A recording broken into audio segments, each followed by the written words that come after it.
नमस्कार दोस्तों, INC TV पर आपका स्वागत है। दोस्तों, पिछले कुछ दिनों से लगातार चीन की खबरें देख रहा हूं। चीनी कंपनियों पर माननीय मोदी जी की विशेष कृपा और सीमा पर ड्रैगन की लगातार घुसपैठ के बीच चीन से व्यापार में बढ़ोतरी जैसी खबरें आंखों में खटक रही हैं। मन मस्तिष्क इन विरोधाभासों पर विचार विमर्श कर रहा है और इसी विमर्श के दौरान मेरे मन में एक सवाल का उठा है और वो सवाल है, क्या चीनी कंपनियों से लिए पैसे को छुपाने के लिए मोदी सरकार पीएम केयर्स की राशि का डिटेल नहीं बता रही है? ये हाहाकारी सवाल मेरे मन में कहां से आया है, ये भी मैं आपको बता देता हूं। चीन का सरकारी मुखपत्र है ग्लोबल टाइम्स। उसी ग्लोबल टाइम्स ने गुजरात चुनाव के मद्देनजर लिखा था, अगर भाजपा गुजरात चुनाव हार जाती है तो फिर चीन को नुकसान होगा। क्यों भाई?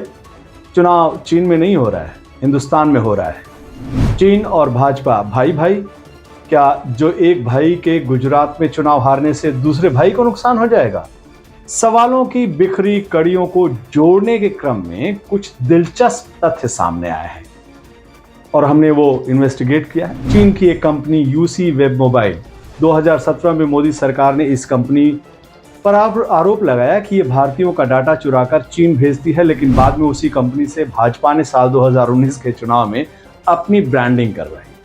अब सवाल उठ रहा है कि साल 2017 से साल 2019 के बीच उस कंपनी से बीजेपी सरकार की ऐसी क्या डील हुई कि वो सीधे बीजेपी को चुनाव जिताने की जुगत में लग गई। एक और चीनी कंपनी का नाम ना सुन लीजिए और उसकी दास्तां आपको सुनाते हैं। चीन की एक बड़ी कंपनी है डोंगफेंग। दुनिया के कई देशों में इस कंपनी का कारोबार है।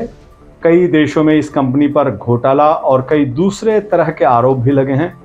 इस कंपनी की गैरकानूनी और संदेहास्पद गतिविधियों को देखते हुए विश्व बैंक तक ने इस कंपनी को ब्लैक लिस्टेड करके रखा है। लेकिन डोंगफेंग पर मोदी जी की विशेष कृपा देखिए। इस कंपनी को उन्होंने जम्मू कश्मीर में स्मार्ट मीटर लगाने का प्रोजेक्ट दे दिया। जिस कंपनी को विश्व बैंक और दुनिया के दूसरे देश अपने नॉर्मल शहर और गांव में काम करने के काबिल नहीं समझते हैं, उस पर भरोसा भी नहीं रखते हैं, उस कंपनी को मोदी जी ने कश्मीर घाटी जैसे संवेदनशील इलाके में स्मार्ट मीटर लगाने का ठेका दे रखा है। कोई किसी पर यूं ही इतनी बड़ी कृपा नहीं करता है, कुछ तो अंदर बड़ी बात जरूर होगी। तो क्या है वो बड़ी बात? क्या वो बड़ी बात यही है कि चीनी कंपनियों से लिए पैसे को छुपाने के लिए मोदी सरकार पीएम केयर्स की राशि का डिटेल नहीं बता रही है? पीएम केयर्स राशि का घोटाला आजाद भारत का सबसे बड़ा घोटाला साबित हो सकता है।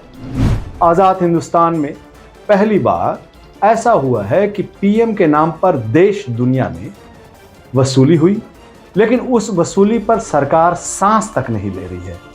न वो जमा राशि के बारे में बता रही है, न जमाकर्ताओं के बारे में बता रही है, ना ही ये बता रही है कि वो पैसा आया कहां से और गया कहां। अब यही सामने आता है चीनी कंपनियों का मुद्दा। सूत्रों के हवाले से जो खबर आ रही है उसके मुताबिक चीनी कंपनियों ने मोदी सरकार पर अच्छा खासा इन्वेस्टमेंट किया है। कंपनियों को उम्मीद है कि मोदी सरकार रिटर्न गिफ्ट के तौर पर उन्हें फायदेमंद प्रोजेक्ट देगी और इस मामले में मोदी सरकार ने उन्हें निराश भी नहीं किया है। एक तरफ चीन के सैनिक सीमा पर हमारे जवानों पर हमला कर रहे हैं, दूसरी तरफ हमारे देश की मोदी सरकार चीनी कंपनियों को ठेके पर ठेके दिए जा रही है। ये सब जानकारी सोशल मीडिया पर मौजूद है।